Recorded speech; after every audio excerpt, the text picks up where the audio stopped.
Good afternoon. Hi, everybody. We're going to go ahead and get started on time because you guys are busy people and you may have lots of good questions and we want to make sure we leave time for that. But there may be a few more people that drift in. Hopefully there are. Otherwise, you have a lot of pressure to eat a lot of cheese. My name is Leah Namias. I'm the Director of Programs and Community Engagement at Indiana Humanities, and it's my pleasure to welcome you here today for today's INConversation with Dr. Jennifer Waldhall and Chad Priest. And Jen, every time I introduce you that way, you say, call me Jen, so we'll do that. I'd like to also send a special welcome to everyone who's viewing online for the live stream. We have a class at Marion College that's viewing and probably some other folks around the state. If this is your first Indiana Humanities event, welcome.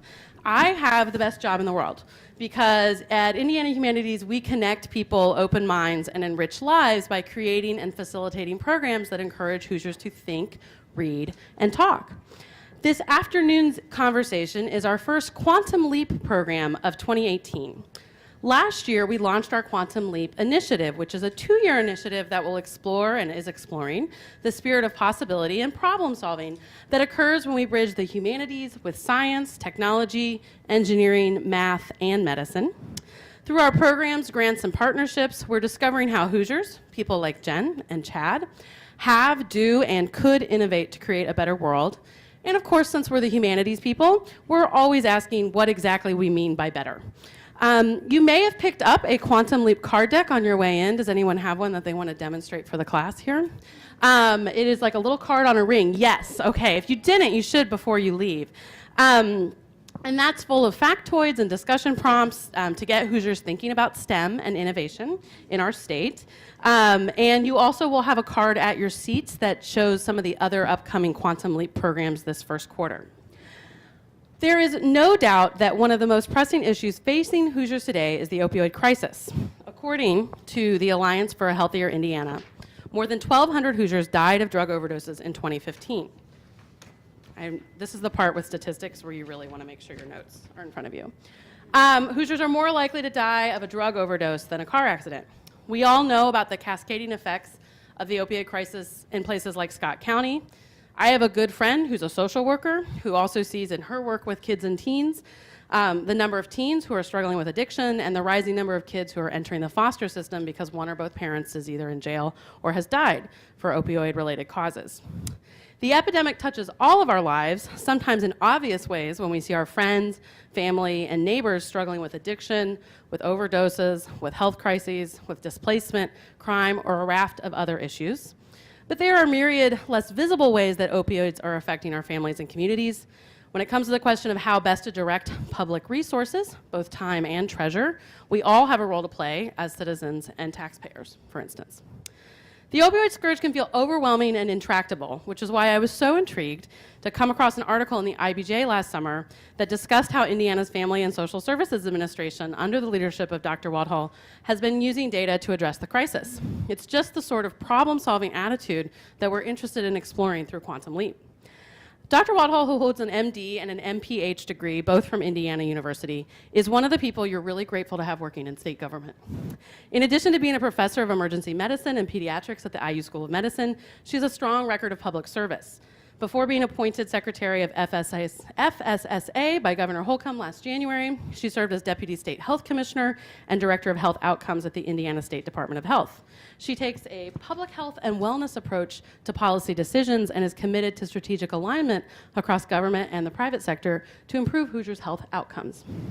Today's conversation about big data and opioids touches on a few of Quantum Leap's themes. There's obviously the problem-solving opportunities afforded by technology and big data to collect and synthesize data. There's the question of the practice of medicine and public health itself, hitting on what I would call the extra silent M in STEM, which is medicine. And of course, there are the humanistic questions that frame all these practical considerations. What kinds of data should we collect? What ethical considerations should guide the collection and usage of such data? Is there anything we should be cautious about? How do people in the midst of a crisis think about these issues? What guides their choices? What problems can data solve? And are there ones that can't be solved with data alone? And how do we build or rebuild resilient communities in the wake of the opioid crisis? I can't think of a better person to guide today's conversation than Chad Priest, who's the Chief Executive Officer of the American Red Cross Indiana. Chad, who holds multiple nursing degrees, a law degree, and also served in the U.S. Air Force, has long worked at the intersection of healthcare emergency management, crisis leadership, and community resilience, with an enduring focus on how law and ethics fit into public health and medicine. He has very strong humanities bona fides. He started book clubs for nurses at the IU School of Nurses in a previous life. He also serves on the Quantum Leap Steering Committee at Indiana Humanities. He's super smart, charming, and funny, but he's also willing to push people to think more deeply, more critically, and more systematically. In other words, he's the perfect moderator for today's conversation. I'm almost done here, I promise. Keep going. Okay. So here's how today's conversation is going to work. Shortly, I'm going to turn things over to Chad, who will talk with his friend and colleague Jen, raising questions and considering together the role of big data in responding to the opioid crisis. They're going to talk back and forth for a while, and then Chad's going to turn it all over to you to ask smart, insightful, thought-provoking questions and comments. Our goal, despite the large group and room, is really for an intimate and candid conversation. We're unscripted, so we don't know where the discussion's going to end up. We want to balance the opportunity to learn for people who are kind of new to this conversation, but we also know that there are people here who have a lot of experience, and this is part of your daily life, and you have expertise to share and build the conversation with us too.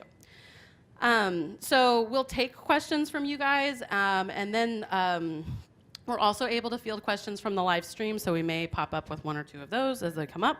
So if you're watching at home, type in your questions, we'll find them.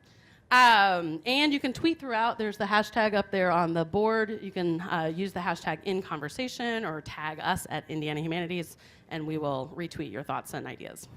At the conclusion of today's conversation, we're going to welcome Claire Fidian-Green from the Richard M. Fairbanks Foundation to share a few words about the foundation's work to research and respond to the opioid crisis. And I really, really want to take a moment to thank the Richard M. Fairbanks Foundation for supporting today's INConversation, and their support specifically enabled us to do the live stream and recording because there were people who wanted to be here who couldn't, so we're really grateful for that. I also want to send a heartfelt thanks to our friends at WFYI, including Gail Strong and Clayton Taylor. Earlier this month, we realized there was more demand for today's event than we could fit in our space at Indiana Humanities. So we panicked, and then we called the people who solve problems at WFYI, and they offered to host us here. We're really, really grateful. And I encourage you to learn more about their side effects reporting initiative, which is all focused on health in Indiana, and there's information at the back table about that. So that was a very long introduction, but without further ado, I'm going to turn it over to Chad and Jen. Thank you guys so much. Thank you. Thank you. Are we on? We're on. Well, hi, Jen. Hey. I say that this is, I think if we didn't do the work we did, I think we could totally have a TV show. You'd be the judge. We could. By the Absolutely. time we're done. You might be like, no, you couldn't. First, let me just say what an honor it is to get to publicly do what we do all the time, which is not only is Jen a revered public official and super smart doctor, she's also my colleague at the School of Medicine, and so we usually, when we're talking, no one wants to listen. And no, they don't. We get to have this conversation with you. So thank you all. I'm going to start by, so what I'm going to do, if it's okay with you, is I'm going to ask questions of Jen, and then I'm going to sort of say things every now and then I'm going to let her be much more intelligent than me. But I think the real threshold question here, because big data has become pablum, like it's just a thing we say. So, Jen, Madam Secretary, 2 questions in one.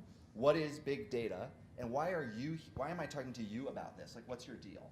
Like, why are you here? Well, not to go back all the way to the beginning, but I'm just going to walk you through this little entertaining path. So I'm a daughter of farmers. And, back on the farm in Kansas, we did some really fun stuff like ride in the back of trucks at 85 miles an hour down country roads. And that was just kind of the norm of what we did back then. And we jumped creeks on 3-wheelers and did really dumb stuff. And the fact that all 12 of my cousins and I have all 4 of our limbs is really a modern miracle.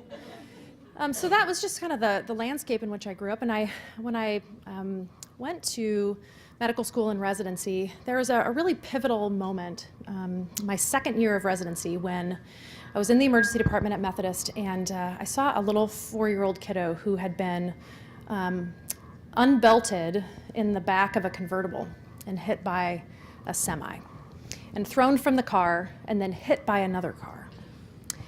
And it was a very visceral moment. Like, this is what we are trained to do in emergency medicine, as you know. We take care of really yucky stuff. But it was, I don't know what it was about that particular moment. You never know what's going to get through your, thick armor that you build up in medical training. But that one really did. And so I was asked the very next year, as a third-year resident, to testify for some really important legislation that was called All Passengers, All Vehicles. And it was the idea that everybody in every car, in every spot, should be as safe as they possibly can. And I thought, I am the worst person in the world. I grew up on a farm and I rode in the back of trucks at 85 miles an hour and all the rest. But there was this vivid picture of this 4-year-old who I had tried desperately to save and couldn't. And I thought, maybe I have a story to tell. So I did. I went and I told the story, and I didn't know anything other than that one story. And the legislation passed, and I realized, maybe I need to know more than one story, because that story, though riveting and powerful and really tangible to me, shouldn't be the thing that's guiding legislation. So when I finished residency and became a faculty and became a research academic scientist, I did the analysis later on of what the all passengers, all vehicles, and then subsequently the booster seat law did for traffic safety.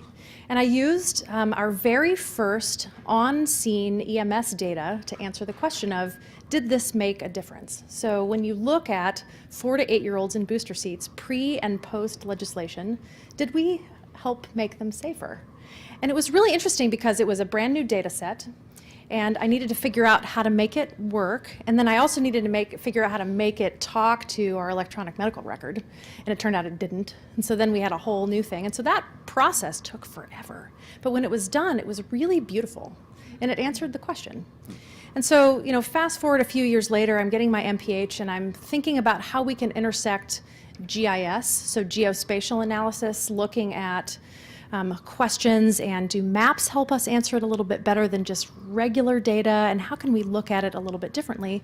And so I looked at youth violence in central Indiana, and I tried to look at it with that same data set that I'd used before, EMS registry data, that we could geotag to the point of a violent event, but then make it communicate with the American Community Survey data, so we could look at mobility and housing and other violent crime and education and built environment, and look at, okay, we know that, yes, youth violence is occurring, but can we look at it and flip it on its side and maybe look at it in 4 dimensions? And it turns out that if with a little work, you can. Now you have to redefine some stuff and look at age groups and make sure that they match, and really be careful about how that works. But it's possible to take a question and answer it better with 10 data sets talking to each other than just one. Yeah. And so that's really the way that I sort of got from in the back of a truck, hurtling down a farm road, to thinking about how do we answer questions correctly and precisely, and then look at solutions differently than we have before. So is the answer to youth violence just putting up a light on this corner? Or is it predictive policing to make sure that everybody feels safe where they are? Or is it that we need to really look at housing blight in this particular place, so that we're redeveloping areas that can keep people safe better than we do right now? Yeah. Wait, yes. Some people have said on the live stream they're having trouble hearing Chad, so just. Well, luckily I haven't said anything, so you're not missing anything. So I can repeat what I said. That's not that interesting. I think you raised a really good point, which I think most, maybe for those watching or here, you'll say, well, of course, but I think we tend, for those of us, and I'm not a data scientist, right? I mean, I think I have a scientist title at the university, which is sort of funny, but I sort of barely pass statistics, in full disclosure, which is, we'll talk about this later, which is why big data is so awesome. Right, because you actually don't need statistics if the data set's large enough, which is one of the reasons I like it. But this idea that big data isn't a thing, and you mentioned this idea of multiple data sets, right? It's this triangulation, multiple things that begin to paint a very different picture, right? And in some ways, the creators of these data sets had no intention of these ever being used together. And I think that that's remarkably interesting. I think that's just fascinating, and I think it raises, and we'll talk about this later, some of the ethical issues, right? But what's really cool about it is you were able to take two separate things and sort of make them work. And I think for those who are just getting into thinking about big data, is that there isn't like a big data catalog, right? You don't go to like Amazon and order up a huge data set. Although Amazon is itself a very interesting and huge data set, right? So anyway, I just wanted to highlight that because I think that's a key piece for a lot of folks who may not be used to talking about big data.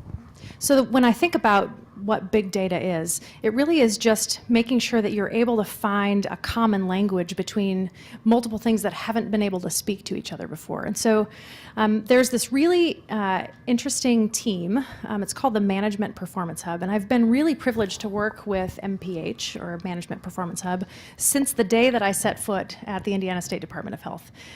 Their first kind of trial project was to see if they could make a bunch of different things talk to each other and then spit out something that made sense. It wasn't meant to change the world. It was just to see if it was possible in the first place. And just the idea of that one data set may have age groups categorized this way and another one may have them categorized this way, and that none of these collection modalities were ever meant to communicate. So we started with the idea that we could take vital records, so birth certificates and death certificates, women, infant, and children, so WIC data, which is early nutrition, Medicaid data, which is claims and did you go to the doctor and how much did we pay and where did it happen, and put those all together and make some predictions about infant mortality. Like, are there some conclusions that we can make about why so many babies die in Indiana and where and for what reason? And so we went through this process and we spit out a couple of really important things. One, we can relate these data to each other. Even though they, on the outside, don't look like they would ever communicate, you can. It may not be causative, and that's really important, right? So we can't say, this caused this, but we can say these things are related, and it's where we should look. I'm glad you said that because I think those of us who play around in big data space can get a little loose with this, and our statistical colleagues will often remind us it's not just job protection. They'll indeed remind us that some of our conclusions may not be actual. So I'm glad you mentioned that. I hadn't planned on asking you this, but I'm sort of curious. Do you have like a favorite data set? Absolutely. And if so, would you share? So am I allowed to have two? Yeah, it's yeah. So the Medicaid data warehouse is my favorite data set. Yeah. And it's so much my favorite data set that I decided that it shouldn't just be mine. And in November, we made it open source. Oh, cool. So we are the first state in the country to have de-identified Medicaid data out there for all of you to play with. And we wanted to kind of showcase this to the world, so we had a 24-hour hackathon where we brought individuals who know how to work in these data areas, and we let them play around with solutions that they might be able to find. And you know, if you did this for 6 weeks, I think we might save the world. Yeah, for sure. And just to have a bunch of kids, and I can say that now that I'm officially old, but a bunch of kids in a room looking at this open source data. We had 27 sets that we released, and they're on our MPH hub. And they made some incredible programming conclusions out of looking at this. And the winner was pretty easy. So our chief information officer, Jared Linder, who was just the way to make this dream that I had in the back of my head become a reality. He asked one of the teams, so if you could go to one place in the opiate epidemic and do something, where would that place be based on what you've looked at in our Medicaid data? And the kid, you know, pushed his glasses up and said, no problem. Like, does a little clicky clicky and then goes, there. He said, you win, right? Because that's the kind of things that you can do when you play around with the way that our most vulnerable populations engage with their safety net. Mm-hmm. It lets us know where, what, when, and who we need to be helping more, and we need to be helping differently. So that's my favorite, number one. Number two is I still have a really soft spot in my heart for our Indianapolis EMS data registry. Me too, by the way. And the reason for that is, one, it was what I used for my first two big data studies, and number two is it captures the humanity around people at their worst moment. It's not just where you called when you had your first episode of chest pain, but it captures the narrative of what the circumstances were that surrounded that. Who were the people that were there? What was the house like? What were your circumstances? And there's so much that we can draw from not only the point in time, but the place, and again, the humanity that happens when our EMS providers go and take care of people in their homes, in the real world. And if we capture that, I think it really informs what we can do better. Yeah, and I think that and I love this data set, which for another reason, which is that I think really good big data sets are often the results of people who work really well together. So I'm often amazed when I go other places and I say, a great example, today, I was in a research meeting with my colleagues, and someone said, I have this idea, I want to go look at this thing, and someone said, okay, we did that in 2002, it took a 2-year prospective study, and someone looked and said, I think we can do that in 10 to 15 minutes. And the beauty of that was to make that happen, it was not just EMS, it was the Indiana Health Information Exchange platform, it was all of these people, and that is a kind of, in many ways, like we're really lucky in Indiana, right? To be able to have that a level of connectivity, I don't want to say it's abnormal, but we certainly take it for granted here. And I will tell you, it fuels knowledge generation in this mega way. You talk about force multiplier for knowing, right? What it is to know. It turns out that like Hoosier cooperation is a huge catalyst for knowing things, and you know I think that's exciting and interesting as well. Okay, so it turns out though, Jen, that we're like talking about big data like it's new, and our colleagues in the commercial sector, right, would say, yeah, well, you know, we were doing this in like 2005 and 2006, and when you go and you search something on Google, and the next time you go to Amazon and it appears, right, there's a whole Super industry scary. that have figured this out, right, in a major way, and we're sort of coming at this a little, I don't know if I'd say late, maybe more deliberately. So tell me what's changed in health and medical research, and what's been the sort of arc of that change from your vantage point around big data before we get into sort of opioids and specifically. So talk to me about the sort of arc of change, you know, for healthcare. Like, why are we just now getting to this? What were the barriers in your estimation, or the things that fueled it? Well, one, I don't think in healthcare in particular that we really knew what we had for a long time, and there's this. Well, we do what we do, and I liken it to the disconnect between emergency medicine and public health. In the emergency department, I can be a really good ER doc and take care of one person at a time. And that is fulfilling, and it's what I trained to do. Or I can do a really good job taking care of one person at a time, and then I can step back and think about what they taught me about the millions of other people that they represent. And so the combination of both of those things, I think, has a parallel with big data. You can think about your EMR as, how do I take care of this one person? Electronic medical record, sorry. How can I take care of this one person because I have a good comprehensive view of how many times they've come to see me in the emergency department, have they been to their primary care doctor, what medicines have they filled or not filled, and I get a view of them.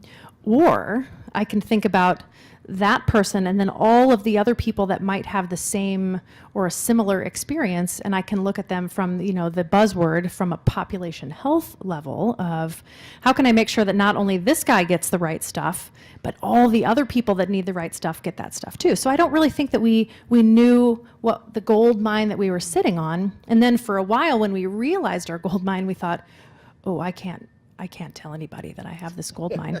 I'm going to get in really big trouble. And so, and that's actually legit. Our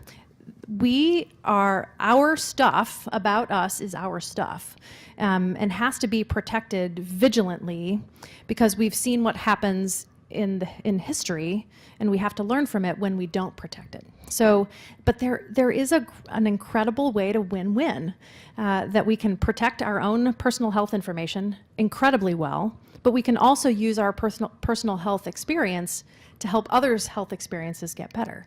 And then it doesn't have to be just the electronic medical record information. That, when you link it with where people need other things, then we really can get down to business. So when we talk about the electronic health record and population health and managing things, one of the biggest pieces of feedback that I get back from hospital systems is, why don't we have all the stuff that you know in our electronic health record? Why don't I know just by pulling up a chart that this gentleman is homeless or illiterate or needing nutritional assistance? And why am I not able to factor that into my decision making, not only as a healthcare entity, but as an individual provider? And the answer is, I don't know. We can do better. And one of the great examples for the opiate epidemic in particular that I think is a great shining example of how we can do better is our commitment at the state level to integrate INSPECT data into all electronic health records across the state. Do you want to explain I'm going to explain that. Okay, good. That's my next, What's you bet. INSPECT? So INSPECT is Indiana's version of what's called a PDMP, or a prescription drug monitoring program, which means that anybody who gets a prescription on both ends, so the person receiving it and the person writing it, that's a controlled substance, so narcotics are one of those, gets integrated into this statewide system. And from wherever you are, if you are a provider, so a doctor or an advanced practitioner or a dentist, you can see this information, and it can help you make decisions about what's the right thing for that patient in that moment. Is this somebody that might be at risk for an overdose because they've gotten a bunch of narcotics from a bunch of different places, and we need to have a real conversation at the bedside to make sure that we're doing the right thing for you. So in the past, we've made that hurdle pretty tough, because if you're seeing 30, 40 patients in a shift in the emergency department, you don't have time to go to a separate website, look everybody up, and then kind of type in all this stuff. So this integration where you pull up a chart and this patient's INSPECT information comes up with it to help inform your decision making, to have compassionate, real conversations about referrals to treatment, assessment of risk. Those sorts of things are really, really important. And they change the way that we do day-to-day business, but they also change the way that we think about how important it is that we know more than just your blood pressure. Mm-hmm. Yeah. I think, one of the, I was going to wait and do this, but I think it just naturally talk about it now, sort of this idea of keeping data, protected and what is public. And I think it's really interesting because how many of you here, or you can raise your hands if you're on the live stream, I just won't see you. How many of you have Facebook pages or Twitter accounts where you transmit something into the universe? Well, I do. And we consider that public data. And I think for many, IRBs, everyone right now says, well, public data is public. And if it's public, then we can do whatever we want with it. And generally that is true, right? So from a strict research ethics standpoint, I think that's true. It gets tricky though when we start taking several public streams and merging them. So for example, I said one thing on Twitter, I said one thing on Facebook, I said something else out loud in the middle of the street. I never in my mind imagined that you would triangulate those three things to create this new thing. And I'll tell you that I'm giving you sort of the dystopian sort of way of putting that, but the fun part of this is at IU, I was giving a talk, and a person who's now a good friend of mine came up afterwards and said, I have this great data set, I think I can get it to you. And it turned out to be the entire Cha-Cha database. So every question, every answer ever issued by Cha-Cha, and Scott Jones made a huge donation to the school of this data, which we played with, the first people to play with it. And it turned out that we were peeking, right, anonymous, totally anonymous, we have no idea who it is, into these sort of intimate questions that people were asking. And some were sort of silly, like, what day is it? What's the movie that's playing? And then some were really, really, really fascinating. And then as you started looking at it by age and by gender, you started seeing the angst of adolescent women asking about the first time they have, they're menstruating, and is this normal? Or you saw sort of the underdevelopment of teenage boys, right? So as we looked at the same age group and the questions they were asking, and the boys are asking about, where do I get marijuana and how do I play Call of Duty? And the girls are asking, how do I know if this person loves me? And what does it mean to love, right? And it's fascinating, right? And you're sitting looking at this data and you're thinking, oh my gosh, this is so voyeuristic, right? And I don't know who it is, right? One of the questions though is, and I've struggled with this, and I'd love to hear your response, because you're seeing this in a different way, in different venues, right? Appropriately protected. What is our obligation when we see things to do something. And I suspect you and I have different views on that. So I would love to hear your view. So I, in this role as directing sort of the social service world of Indiana. So if you need something, I most likely have it. That's exactly the whole point. Is that if you see something, you have to do something, and I take that responsibility extraordinarily seriously. And I, as you know, I still work a shift in the ER every Tuesday. To keep that real. I worked last night 3 to midnight and we got, oh my gosh, pummeled by the flu. Please get your flu shot if you haven't gotten your flu shot. And it's the idea that micro to macro is not either or, it's both. So I love my complaints department email inbox because it's solving real people's problems in a real-time basis. But then also, again, that lens toward what's the big picture that this person represents. And so I think what big data and the de-identified, you never know who this person is way, but it's I see a real problem evolving in front of me with this data set, is what do we do about it? And I'll give you a quick example of what that looks like in our programming now, specifically around opiates. There's a couple of big things. The first is that we have built, in that same management performance hub, a drug dashboard. And the drug dashboard gives me every Monday in my email inbox the who, what, when, and where of what we're seeing across the state. And so we have emergency department discharge data of non-fatal opiate overdoses. We have coroner's reports of, again, fatal overdoses. We have the Indiana State Police, which is probably our best treasure trove of information about where and what drugs are being seized.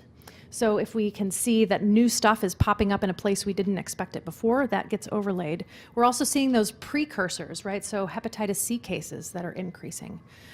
All kind of layered into one piece. We're seeing pharmacy robberies where those occur. And as we see places that pop up in these overlays, if they're new, it gives us an opportunity to go and say, what does this particular place have in the 3 buckets that we really care about? The first is the emergency, right? So people are dying right in front of us. We've got a Hep C outbreak or pharmacy robberies or things like that. Does this place need to think about their naloxone stores? Naloxone is the overdose antidote for narcotics. Do they have enough? Do their police officers have them? Does their EMS system have enough? Does their hospital system have a great group? Is this a place that needs to think about whether they should have a syringe exchange to prevent the harm, to do the harm reduction around injection drug use? So those are kind of those emergency buckets that we want to go and look at. And then, do they have enough treatment capacity? All the way from big time inpatient stuff, all the way through medication-assisted treatment that you can get from your primary care provider, all the way down to just having a peer recovery coach that's Velcroed to your arm, kind of helping you through the process. Do they have enough there? And then in the prevention arm, what are they doing in their communities, and what are they doing in their schools, and what are they doing in their faith-based organizations and not-for-profits, and kind of doing that assessment. And so as we built the drug dashboard, it's fine to know, but then what are you going to do about it? And so we had this incredible opportunity from the federal government last year to get $10.9 million to the state of Indiana to do innovative work around the opiate epidemic. And one of the things that we did was fund mobile addiction teams. And so those teams do just what I said. So they see a thing, and we say, go to here and look at this, and then help build in the emergency period the things that they need right now, and then build capacity within those communities for all of those pieces of the menu. Now, every community may not pick everything. They don't. Not every community in Indiana is the same, and that's the beauty of being a Hoosier, is that we have little pockets of awesomeness that happen. But pick one from each of those areas and figure out how you're going to own your own opiate response plan. And so again, it's let's find the thing, and then let's fill the need. But then I think the one thing that we forget to do, and that I'm hoping that we'll really do, is then let's see if the thing worked. Right, because one of my catchphrases, and I have many, as I've been made fun of many times, but is that let's not do things because they seem like a good idea, let's do them because they are a good idea. And we'll never know if they're a good idea unless we actually on the back end look at whether our good idea did what it was supposed to do, and then have the courage, and I say this out loud because you'd think that this would be easy, but it's not, but have the courage to scrap the bad ideas and do something else. And the courage to scrap bad ideas means that you're not bought in to a presupposed solution, but you're actually wed to the idea that we're going to look at it. We're going to look at it objectively, and our outcome is to help people. And if you don't assign your name or your pride or your whatever to your idea, it makes it a whole lot easier to scrap it on the other end. But then let's put our energy toward the next thing that might modify that just a little bit better. And that's really where I think the big data part is important on the front end, but potentially even more important on the back end, which is to say, okay, we had this information, we did a thing, and did it work? Yeah. So you also on the opioid side, so you've described sort of using geospatial information, data from police, law enforcement, healthcare, to sort of figure out hotspots and then sort of respond. But then there's also big data you're using sort of in the moment, in real time, which is super cool, to sort of help decision making immediately through open beds. So can you talk to us about open beds, what it is, why it's so awesome? Yeah, absolutely. So this is my example of the phrase "working at the speed of government" doesn't have to be something that you say under your breath. So I'm really excited about this. We realized, and this is preceding me, of course, but we have something called opiate treatment programs, or as we affectionately refer to them as OTPs. And when I started, we had 13 OTPs, and this was referred to in the Indianapolis Business Journal article that was talked about before. When we were starting to think about our ability to expand our treatment capacity, we realized that, and the General Assembly was really kind to allow us to think about having 5 new OTPs, but we got to decide where they were. And so we used our data system to change the way that we did the RFP process, which is our call for people, hey, do you want to be an OTP provider? And not just to take anybody, but to change the way that we graded our review of these applicants based on need. So we took a map and we overlaid where our opiate overdose deaths were occurring. And then we also mapped that with distance to the nearest opiate treatment provider. And we weighted the way that we graded our applicants to be an OTP based on where their geographic and population need was to fill the gap. Because I'll tell you what, there are some places that don't need another OTP. They just don't. They've got plenty, and we're doing great, and we're going to make progress, and it's wonderful. But there are some places that your people were driving 3 and 4 hours just to get a medicine, and they weren't able to go home to their jobs and take care of their kids, which is the whole point of an OTP, is that you just do what you're supposed to do. And so we got a little bit further in this project, and we were really excited about really thoughtfully placing OTPs. And then we got this feedback, well, okay, this is really good, but we keep getting this pushback that there's this big wait list. And people are coming in and asking for treatment, and they're being told, we don't have anything for you, come back in 3 or 4 weeks. Now, I'm a behavioral scientist, and so I know that that actually doesn't work, that the teachable moment is right now. If I look at you and say, I'm ready to quit smoking, or quit heroin, or whatever, or stop eating chocolate cake for 3 meals a day, whatever that might be, I need to respond to that with something tangible right in that moment, because that sort of stages of change process is very transient. And so asking it to come back in a week makes sure it guarantees the results that we've designed, which is I walk out, I go right back to the person who's been supplying my heroin for a long time, and I say, well, they didn't have anything for me, what's next?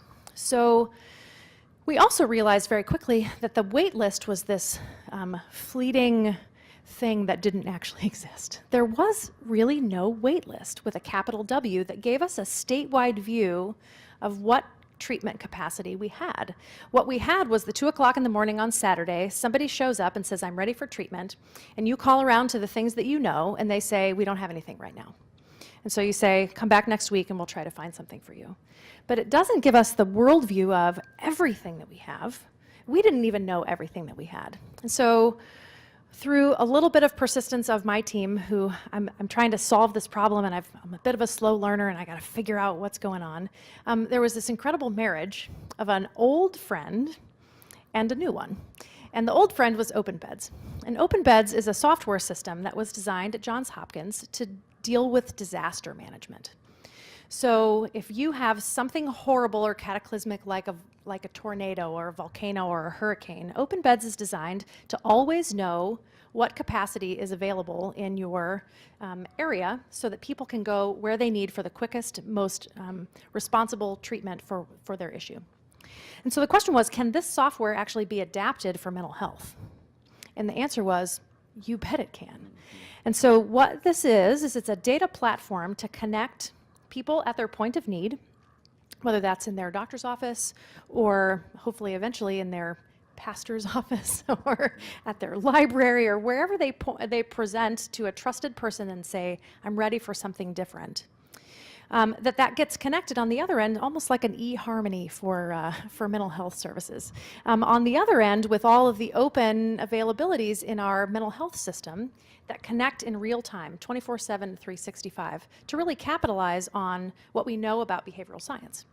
So OpenBeds is a great platform, but it took me a while to figure out where it needed to live, because FSSA is not a 24/7, 365 organization, and we don't take that kind of data, right? We don't take real people information and then connect it to other real people information right then and there. We do a bunch of thinking and processing and bureaucracy. So, but with our new friend, Indiana 211, and its rejuvenated life, is a 24/7, 365 operation. And so we at FSSA decided that this was the perfect marriage of true big data. So the platform is Indiana 211, and if you are a grumpy old ER doc in the middle of nowhere and you say, I'm not going to use OpenBeds, it requires me to type on the computer, you can actually call 211 and they will do it for you. And so what that does is it facilitates the connection between people in their moment of need and the providers who have really been growing weary of not knowing what to do next.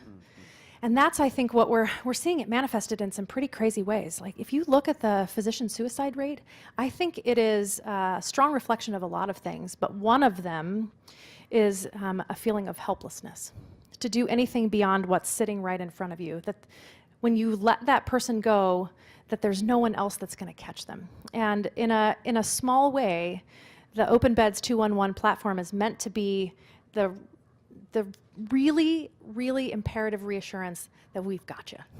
That you're going to send this person out into something that is, you can see, you can log back in and see how they did and make sure that they got there and what they needed to do. So we're starting in this spring.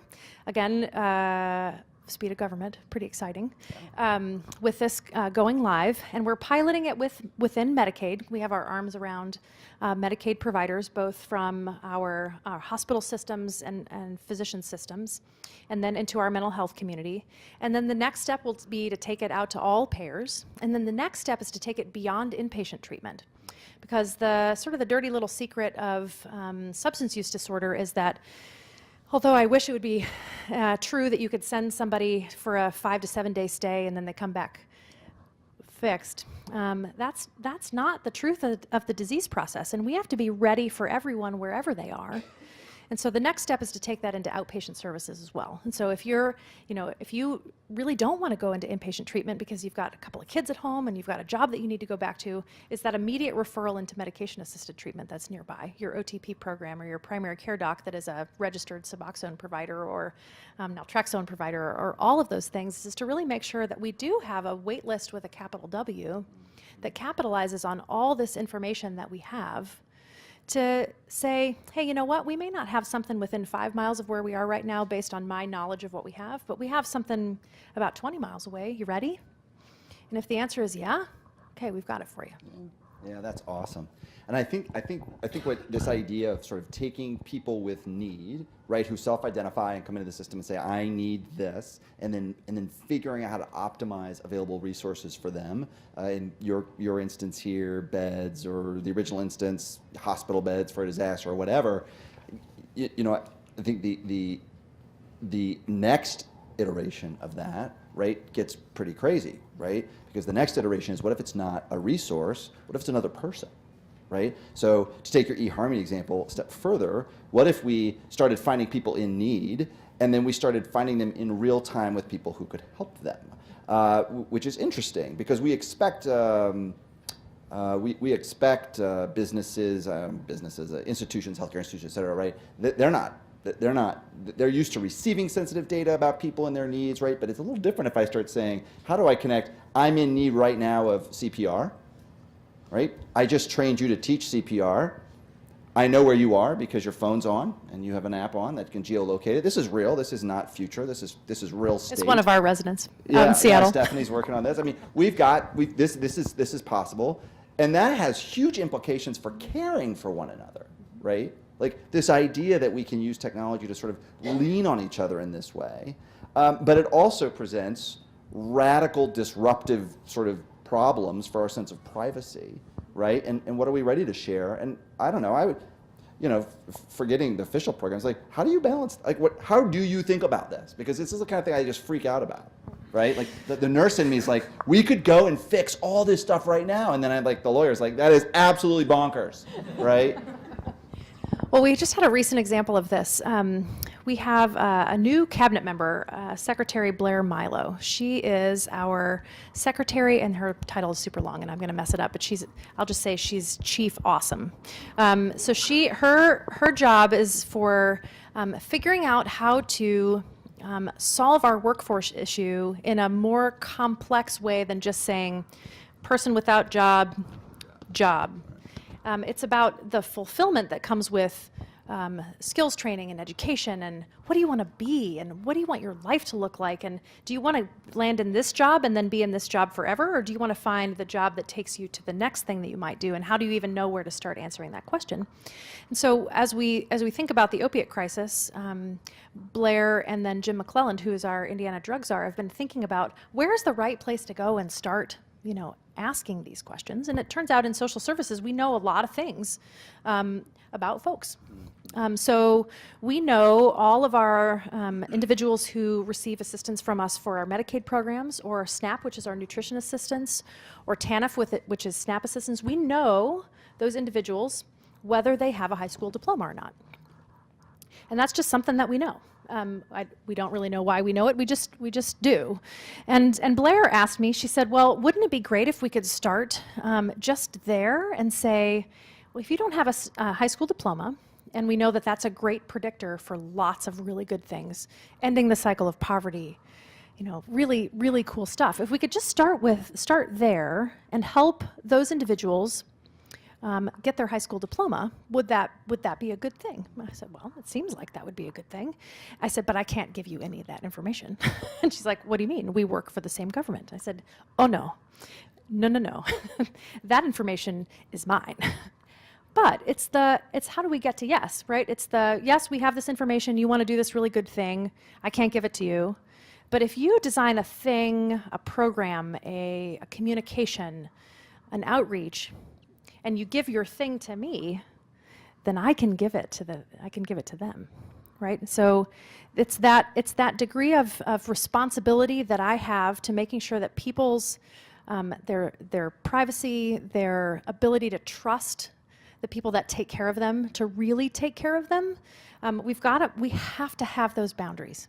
They have to be there, because once we erode that trust, we've taken light years step back. I think it's important to point out it doesn't always work. And for those of you who know big data, you know that we've made, not Jen and I, we haven't made any big mistakes, I'm sure. But the people working in this space have made huge blunders, sort of by accident. And one that I wanted to mention, because we're in the peak of flu season, is Google Flu Trends. And for those of you who may remember, Google Flu Trends was really going to be the future of health data, right? Because a truism is what you type in the Google bar is always true. Right? Absolutely. And it is true. If you think about it, what you say on Twitter and Facebook, there's a % chance that's a lie, but you're not lying to the Google bar, right? And so if you're a health person, knowing what you're asking Google, well, that's interesting, right? What does this mean, right? My body's doing this. What does this mean? Well, I'm interested in that. I'm interested in that question. And so Google started tracking flu. I have a cough. I have the flu. How do you treat the flu? What's the best thing for the flu? And they came up with predictive algorithms that said, look, there is going to be where the flu breaks. And they had a map, and they could point and say, there it is, right? And what was the big miss on Google Flu? Well, people would see on the news, flu is up. And they would say, oh, well, I wonder if flu is up, right? And so like there was this limit in the data's ability to be sensitive, right? And so I point that story out because it sounds like a panacea, but I think it's worth pointing out that these are iterative steps, right? Where it's like one step forward, two steps back. As the data gets more sensitive, as we're able to parse it differently, we're going to get smarter. And so that leads me to my next question of you, which is, well, what's the next big thing? So like forget maybe what's actually, well, I don't know, you can do whatever you want, but I mean, maybe you have something on tap to talk about. But more importantly, if you could wave a wand, right, in your desire to sort of use big data to sort of help people and move the needle on population health, what would be the next big thing? What would be the next cool big thing? Well, And I know you have one, even if you don't know. Like you'll have one before you finish the sentence, because I know you. So. Well, I think if we're going to look at the opiate lens in particular, I think what our next step for big data is not just necessarily to build one program, right? It's not making sure that we have the OTPs in the right place or enough naloxone for our first responders in the right place or the open beds program. All of those things together make some incredible stuff. And it's not the mobile teams or our ECHO training programs that are going to help primary care docs learn how to do medication-assisted treatment. It's really taking us from individual solutions to individual problems into developing the system that works for things that are beyond just the opiate crisis in front of us. We've taken legitimate and well-founded pushback as to why are you just caring about drugs now, right? Why is the opiate crisis what opened our minds to the fact that there's something really bad fundamentally going on in society? Why didn't we care about it, with cocaine? Or why didn't we care about it with methamphetamines? Why now? And so my answer to that is, wow, I'm really sorry, right? And I can't go back in time, and not necessarily, I can't go back in time, Right. but I can, but what we can do is say this is our starting point, that the systematic approach that we take for health, specific disease processes and public health in general is not really about opiates, nor should it be. It should be around fundamentally getting to what is the root cause of our inability to achieve the health outcomes that we're looking for in Indiana. And so I think what big data is meant to do next is to help us figure out what that is.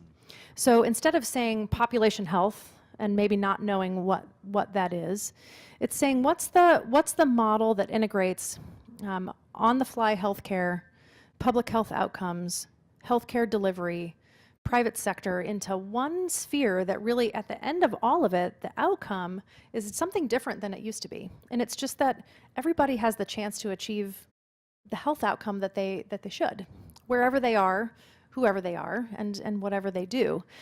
And the data systems that we can tackle next and harness next to really answer that question better than just what we have at the state level is that really fun conversation, right? It's can we look at all of our electronic health information? I only have 25% of Hoosiers in Medicaid. The other 3/4 are invisible to me. And I want to make sure that we're making good decisions that aren't just based on the people that I can see, but the people that we can all see. And that we're engaging the business community and all in those kind of conversations around what that looks like. Now, I think, and I may be wrong, but I think what that looks like is that we don't recreate the wheel every single time. And that we regionalize the way that we think about health so that we've got some hub and spoke, and in the true Hoosier spirit, we actually help each other. And that we've got places where the data and the information that we need lives, and that it is shared widely in ways that make sense.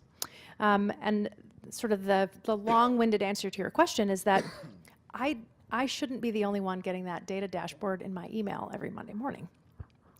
And so the next step of that data dashboard is that every Monday morning, it's now public facing. So the mayor of Fishers gets it every Monday morning. And he can make decisions for his community based on information that he needs in real time.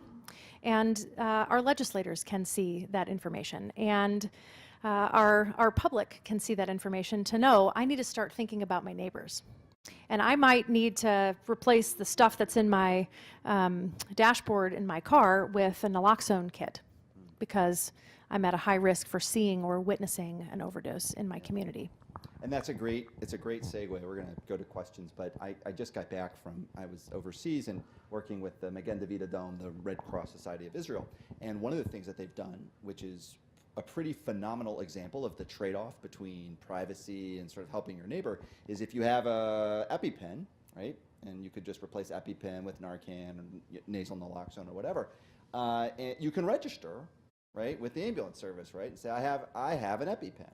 And just say, look, if there's an allergic reaction reported to 911 and I'm within 4 minutes walking distance of where that call comes from and my phone's on, a la Uber, I will take my EpiPen and use it on you. And when the ambulance comes, they will give me a new EpiPen to take back, right? And so you talked about, it's not just my data, it's not just my information. Well, there is on the reciprocal side, like this sort of really interesting moral question about whether we're ready to use this data in such a way to care for one another. And that technology exists. It exists in Indianapolis, or it will when the CAD comes in. I'm looking at the person who knows, Tom Arkins, who controls this data. That's another thing you should know, everyone who controls all the data. But will we use it? And are we comfortable with that? And what does that mean? And you know, I order food from Cluster Truck, right? This isn't an ad for Cluster Truck, but it is quite amazing. I order it, and then it tells me it's making it, and it's optimizing where the driver is with where I am, and it seems to know my hunger level at any given moment. And I get the email reminding me I haven't ordered in a while, just at the right time. And if we can bin that to public health, wow, that's pretty awesome. So if it's okay with you, what I'd like to do is open it up for questions. And if you don't have questions, I'll just keep asking them until we do. But we'd love to hear from you for Secretary Walthall. So questions? Yeah. Chat, I'm just going to ask, since we are live streaming, if you have a question to go to a mic, there are two set up here. And I'm going to start you off while someone's getting to the mic. We had a couple people who are watching the live stream who tweeted at us. Oh, we already know. Okay. We've already answered. Okay. No, Well, I'm you have kidding. answered many good questions. Big data. So one question from a student that's at Marian University asked, what's the data set you wish you had to combat the opioid epidemic specifically? It's a great question.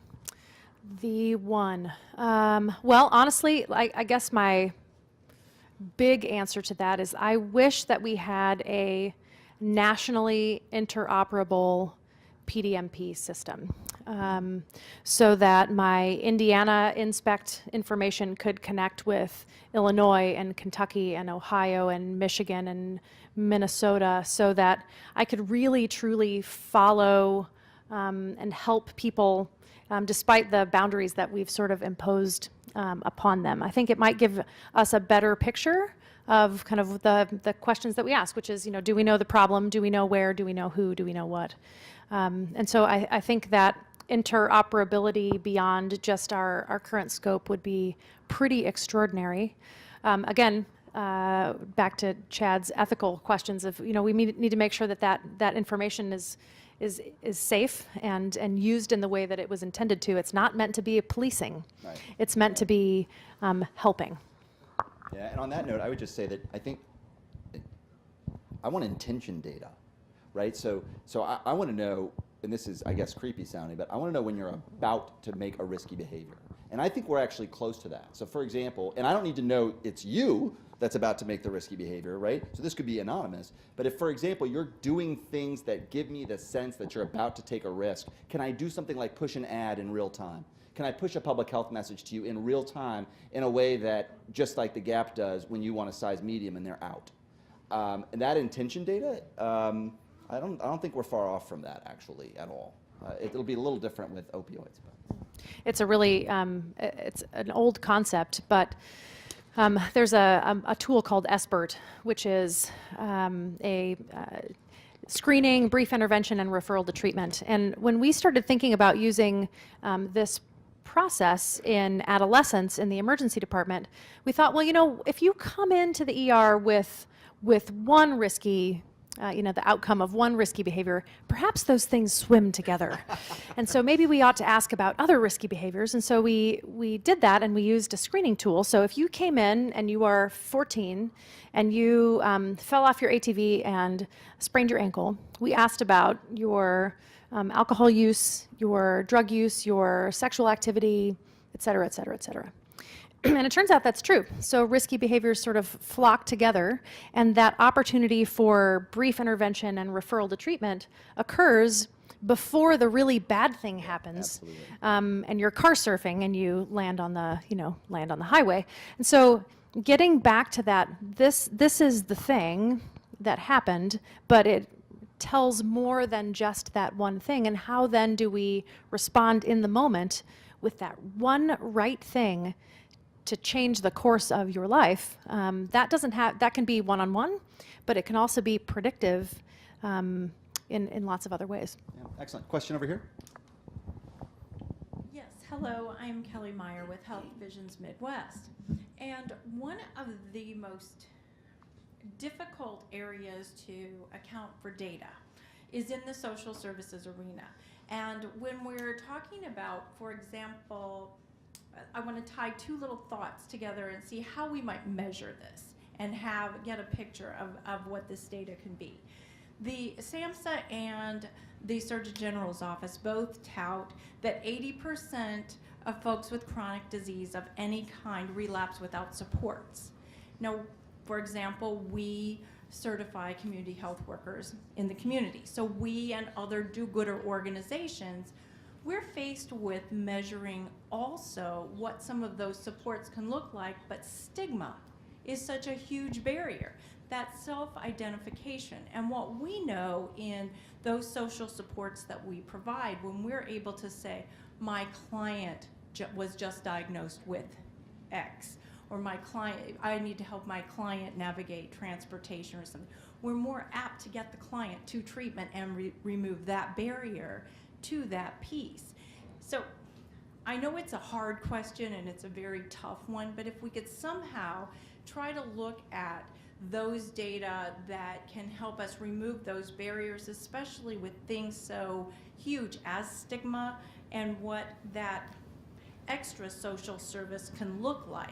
And that's just a really hard one to hone in, but I just ask for it somewhat systemically so that we can kind of even promote the good work we're doing in a better way. So do I understand, just so that you can address it, that what you're really asking is how do we take this data and use it to address sort of, are they barriers or conditions precedent to other things like stigma? Is that essentially what you're saying, or have I missed the mark? Yes, but how can we measure that we're doing a good job when we put things? So if we do need to scrap something, if we have, we've been doing this for years, no, we can do that next thing. Sure, measuring but impact, right? Measure the impact of what we do, but because the social service piece, I don't know how else to describe that really, but that piece that we do, how can we turn those into tangible data pieces that we can measure to say, oh, look, we really caught this person at this point in the stage of their diagnosis instead of in full-blown crisis. Yeah. It's a really great question, and I won't be able to answer it, obviously, but it goes to a couple of points, and I'm gonna say two things. I'm gonna say them out loud so I don't forget the second one, because that's what I always do. So the first goes to the concept of precision public health, and then the second one goes to this large and growing body of evidence around unmet social needs. So I'll do social needs first. The Siren Network, which is housed out of the University of California, San Francisco. The Siren Network is a group of individuals who have built screening tools that do this incredible thing, which is to ask the next question, which is, I think, what you're getting to. So I was diagnosed with diabetes, or I was diagnosed with substance use disorder, and I need to get into treatment for those things.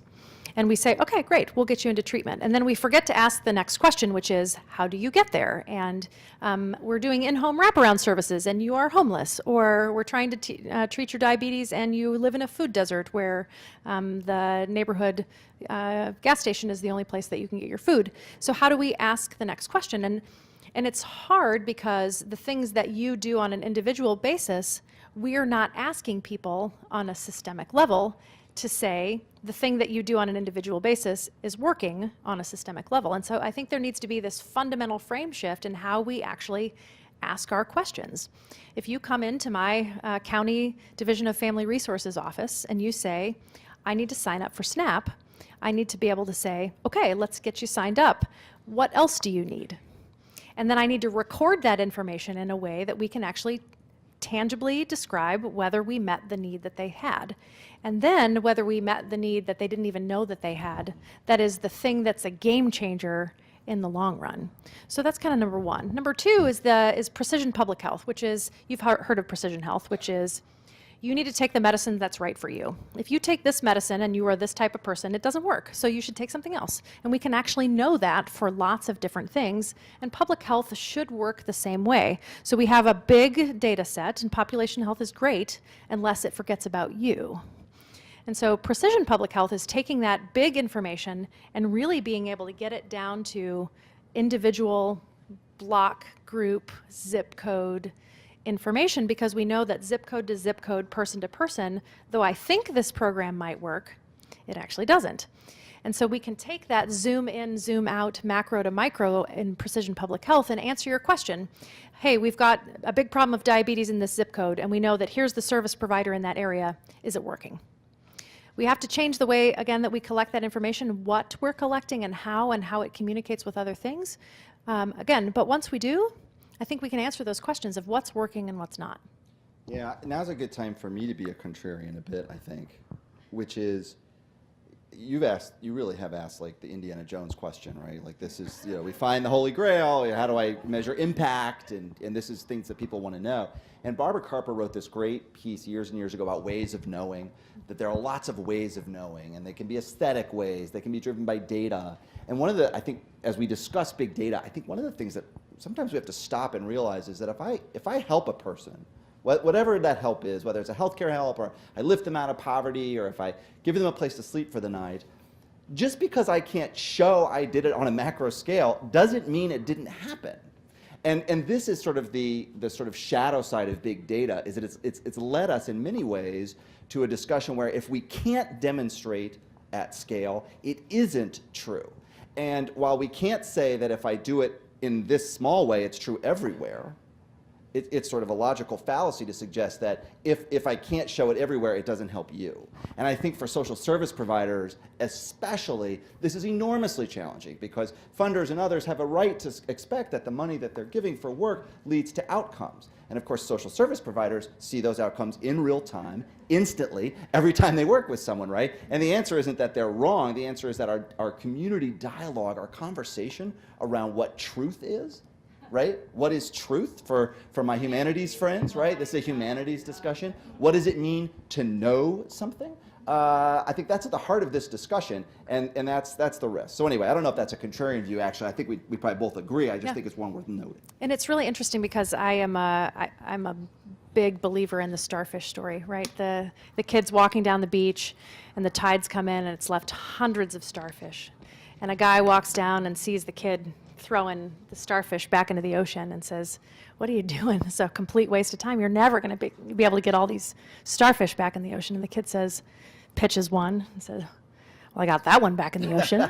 Right? And so I think there's this incredible balance, and they don't have to be mutually exclusive between making sure that we're actively pitching starfish back into the ocean and then looking at what was the most effective way to get them back in there, and how do we make our efforts and our talents and our resources work to get as many as possible. Yeah, well, and it doesn't mean that you stop doing the one while you're working on the other. I mean, again, I'm not in any way touting this as the right way to do it, but I personally, for my own well-being, have to go work in the emergency department and know that I can still take care of a baby, so that I'm throwing a starfish back every once in a while. Because sometimes it takes so long to figure out how to throw them all back in that you lose your umph and your passion for the work, because it still has to be real. And the real work doesn't happen behind the door or behind the desk or whatever. It happens where people are. And how do we most effectively support where people are so that we don't run out of the ability to help them. Jen Waltall. We'll be back after this commercial break. Question over there. Oh, we really are getting the wrap it up. So. We're just going to try to get through a few more answers because we got some coming in from online. Yeah, we're gonna keep going. So don't worry. You've been waiting really patiently. You had your first hand up, but let me go over here. I'll come right back. You're in queue. I've got this. Go ahead. So I'm going to marry a couple of things here. You were talking before about the opportunity to predict risky behavior. We're talking big data. There's sort of this perception for those who are out of the medical field that in 2015, especially in Indiana, Scott County exploded. All of a sudden, there was this crisis. Obviously, there were several things leading up to that.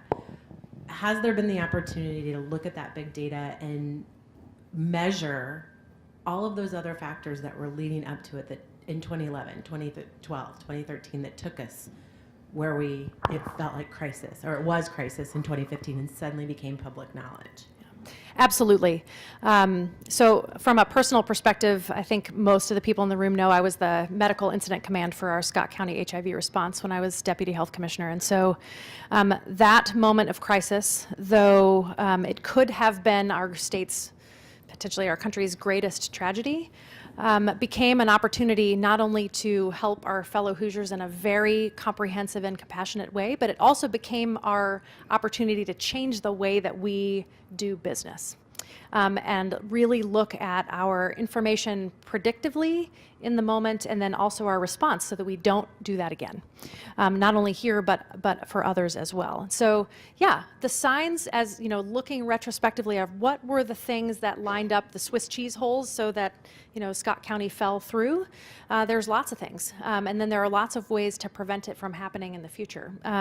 When you look decades back, this was an area that had an attractive job opportunity with some a business that was located there locally. A bunch of individuals that actually were from Hazard, Kentucky, moved with this canning business to Scott County, and that's where they worked. And that was the industry that kept Austin, Indiana alive and well and going well. There were a couple of other groups that came in that offered job opportunities, and when those jobs went away, the economy of this rural area absolutely bottomed out. And what was left behind was this incredible divide from groups of individuals that could kind of do what they needed to do, and then others that couldn't. And this fundamental despair set in. And when there is a lack of hope, it's really hard to combat that with much of anything else. And so the predictors that started to manifest what despair looks like were things like decrease in employment, decrease in educational attainment, decrease in income, an increase in hepatitis C, an increase in emergency department visits for multiple different types of substance use, an increase in infant mortality, an increase in smoking. All of those public health predictors that we worry about kind of all confluent in one space. And a lot of folks raised the red flag that something was happening. One of my very good friends, Dr. Will Cook, who's the lone family practice doc in Austin, Indiana, has been, long before we got there, had been shouting from the rooftops, we've got something going on here, and it's a really big deal, and we need to do something about it. But as a lone human, how do you do it all alone? And community groups rallied together to try to support their community in a way that was meaningful. But it wasn't until everybody got the wake-up call that this is the natural consequence of all of these things together, that we don't just have substance use disorder, but we have hepatitis C, we have bacterial endocarditis, we have skin abscesses, and then we have HIV, all together, that it's a whole lot easier to take care of one of those things than all of them. And we're going to have to change the way that we look at watching and waiting, and we're going to have to be a lot more aggressive about how we identify places at risk and help. And so I think your question was, have we looked at it? You bet. And do we have all the answers? No, but do we know what the root causes and the ways that we can not only help our current Hoosiers in need, but prevent others from having these same constellations of things occur? You bet. Great. Next question, ma'am. My question has to do with our need or the movement to collect big data. And one thing that I have not heard in the opioid discussions is the part of where you include families of those suffering from addiction. And it's more of a challenge that as you continue to collect big data, that you find a spot on a form that you're collecting data where you say, there's a box that says, family is very involved. Check that box, and so when there is something going on or there's something you want to try or whatever it is, that you can reach out directly to those families who have indicated that they are involved, that they want to help their addict. But that, I just challenge you to do that. It's collect that small data, because like I said, everything that it's all these groups, we're going to do all these things and help, the opioids epidemic, and we have to face this, jobs, blah, blah, blah, but you totally leave out the people who care for the addicts when they're discharged from rehab, when they're discharged from the hospital, when they overdose and they don't die, and they go back, they go somewhere. And you have the family who chooses to continue to care for that person. There's nothing that we have, I'm identifying myself, there's nothing that we have that we can go and say, teach me what I need to help this addict. So I'm asking you to, as you can continue to do the big stuff, that you find a way to help the people who are really on the front line to help us help you help the addict. It's a absolutely perfect observation. Well, we can't do any big stuff unless we have the little stuff that becomes big, right? So it's a challenging one, and it's a question that I really love, and I get from families that have lost loved ones, and right now it starts with a big hug, and then we have a really good conversation of. We have privacy laws that protect individuals, sometimes to their own harm, right? If I can't tell an adult son's dad that he lost his health insurance and can't get his medicine anymore, the dad then feels responsible when that son overdoses and dies. That's a really hard question of how do we balance the protections that we have in place for individuals with the needs for the people that can help them to get them to where they need to be? And how do we make sure that we think about how many grandparents are taking care of their grandchildren while their parents are incarcerated? How do we make sure that we know that information when we're building programs for our communities and training and all the rest? It is that really important factor when we know things about people, that it's not just that if we start to know things like, do you have a car, or do you have a house, or do you have food, but do you have a person in your life who is your protective factor? My director of the Division of Mental Health and Addiction says it a little bit differently, but he says when someone is getting on the path to recovery, they need three things. They need a job, they need a house, and they need a date. And what he means by that is that they need a connection to people to make sure that recovery is sustained. And so how do we build programs that have all of the treatment that you need, but it's also connected to what's next? So maintenance of recovery is a house, a job, and a date. And your point is incredibly well taken, and we will make sure that winds its way through the philosophy of all that we do. Good.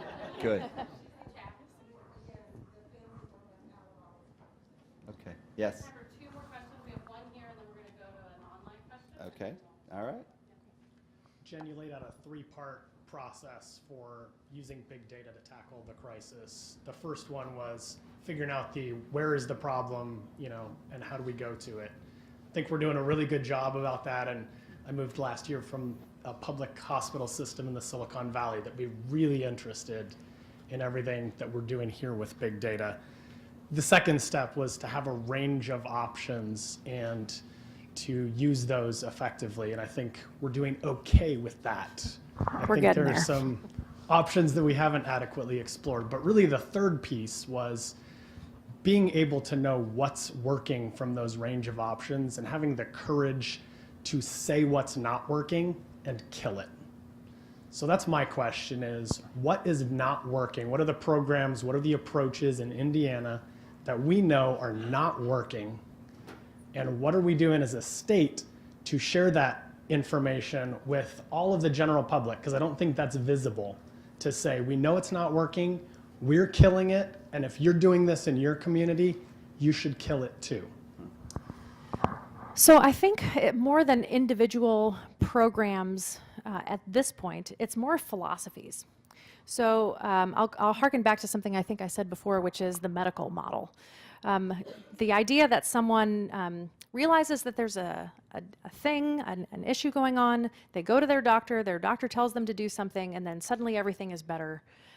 Without any other things outside of the medical world, that's what got us into this mess. It doesn't work that way. So making sure that we expand our definition of what medical care is and where it can occur is really important. To that end, we will at Indiana Medicaid be supporting, I think there's someone in the corner over here who is talking about community health workers as actual parts of the medical community, so that medicine actually doesn't just occur in the clinic or in the hospital, but it occurs at your local coffee shop or in your home with just as much recognition that that helps advance our healthcare outcomes as really any other piece. And that maybe what you heard from the doctor you didn't understand, or you didn't particularly like, or you weren't ready to hear it, but that community health worker then comes in on the back end at home and says, hey, when you talked to your doctor last week, did they talk to you about stopping smoking, and here's how I can help connect you with the resources that you need and then support you through that process. So really expanding what healthcare looks like and where it's delivered is our first step to doing something differently than we've done before. I think the second thing is that what I've alluded to but not named for the last hour, which is including the social determinants of health into how we do health. So we're not just talking about making that diagnosis, but we're talking about making that diagnosis in the context of who you are, where you live, what your barriers are, and acknowledging those as well. At this point in my career, if I had the power to write a prescription for a house for someone and not a prescription for an antibiotic, I would choose a house almost every single time, unless you're actively dying in front of me. But taking that concept forward, I think is how we move out of active emergency and into prevention, which is really where we want to be. And I would just say that for an emergency room physician, right, to come up and tell you that the solution of social determinants of health represents, the power of a great Indiana university. So that's awesome. 'Cause that's not normal. I think that's awesome. All right, we have an online question, Last or are we one, going to take yes. another one? All right, This is online. another question from Marion University's pharmacology class. Do you believe programs like INSPECT have driven patients to non-prescription / unregulated drugs? And can big data help find a route to prevent this outcome from occurring, to prevent more devastating overdoses and deaths from unregulated medications? What a fantastic question. You guys are so smart over there, Marion. I don't know that INSPECT itself is a driver toward that. My dad, who is a very wise farmer, says that Mother Nature will always be 10 steps ahead of you. And it's sort of daunting to think about that.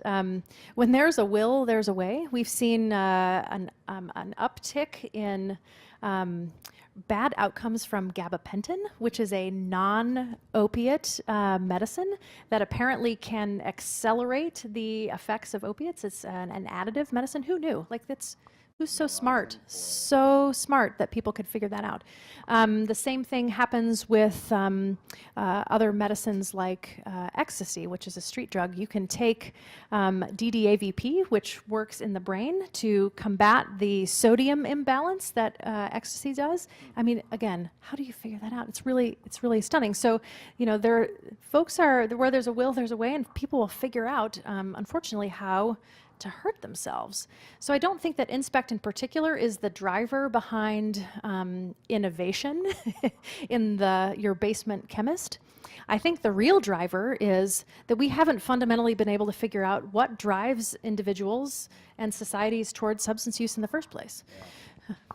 I would just add that, you know, on that question in particular, our colleague Louis Roca down in Bloomington at Indiana University has actually developed an amazingly large data set that looks at pixels inside of photographs, right? And what he's doing is looking at photos on social media to determine what drugs are in the photos, right? Because if you don't know what it is and you want to know, we can figure that out by looking at pixelated data. And his work's really fascinating work. And while that doesn't answer the specific call of the question, it does suggest big data to the rescue, right? Maybe or maybe not, this idea that we can at least prevent further harm by knowing what we're dealing with. So fascinating questions, and thank you all. And I think with that, I'll turn it over to Leah. Yeah, so I want to first of all say thank you so much to Chad and Jennifer. And I was specifically told by WFY, no one's going to kick you out of here like at 5:30. So if you have additional questions and you guys have time, we encourage you to come up and ask and get those answered, and to eat more cheese as well. I would like to invite up to just help us kind of wrap up and conclude some of this part of the conversation, Claire Fidian Green, who is from the Richard M. Fairbanks Foundation. And I believe what's getting passed out right now is a handout that she has for everybody, just to kind of provide some wrap-up thoughts and tell us a little bit about what you guys are doing in the face of all of the questions we've been talking about today. So thanks, Claire.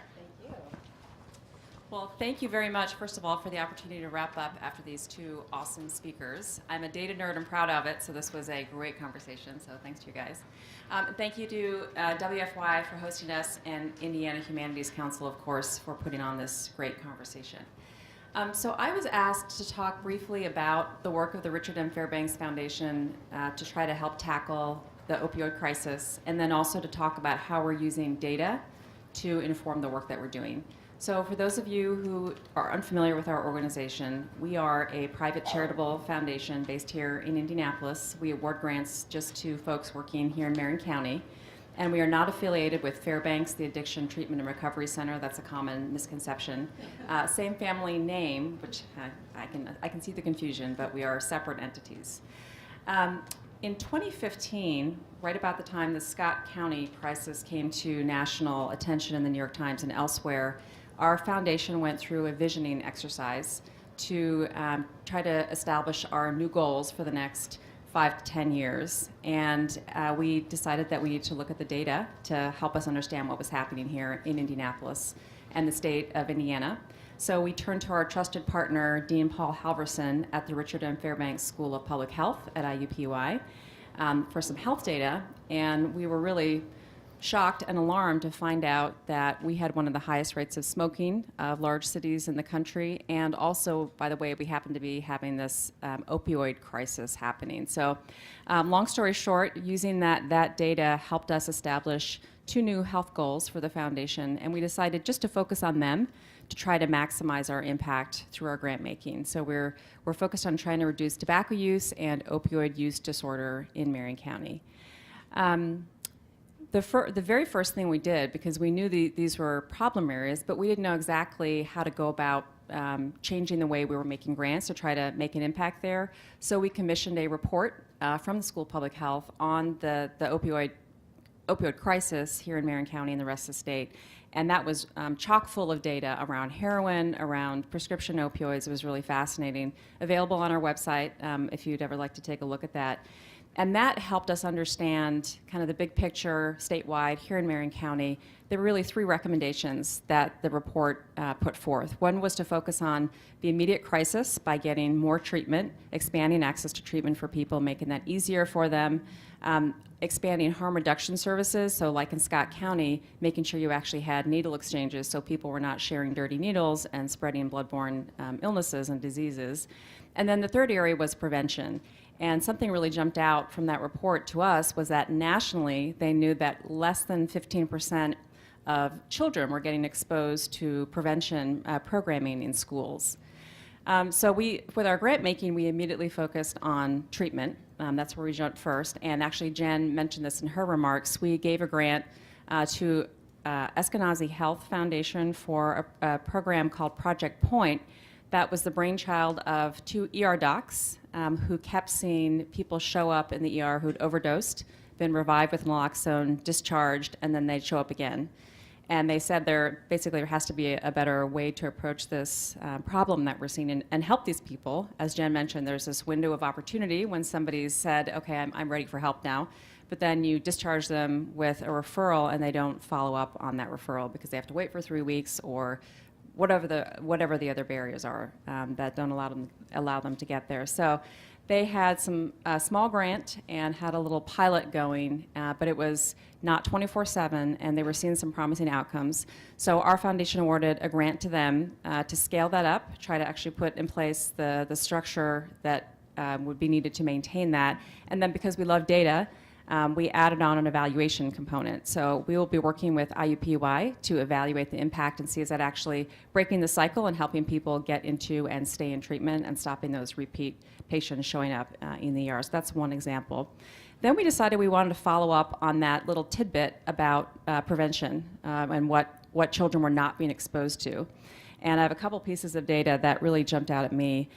Nationwide, 18% of students report having used a prescription drug for non-medical reasons by their senior year of high school, and nearly 90% of adult smokers started smoking before the age of 18. So we actually did a survey at the end of last year, in the late summer and the fall, of all 300 schools in Marion County, and what we found were that 11% of schools in Marion County are implementing evidence-based prevention programs in elementary, middle, or high school. So that means that we've got 89% of schools that are not getting any kind of evidence-based prevention programs in front of kids. So our latest initiative, we just announced it last week, and I have a handout that hopefully all of you received now with more information.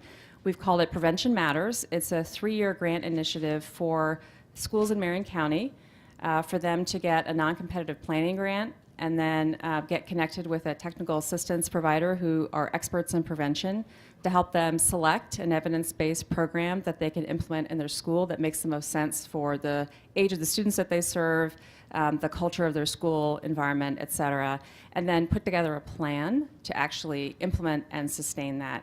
And then there will be a competitive phase where we will award 3 years of funding for those who can actually put together a really strong plan to show that they have selected an evidence-based prevention program and then have figured out a way that they think they can implement it and scale that up. And our board allocated $12 million to that over the next 3 years.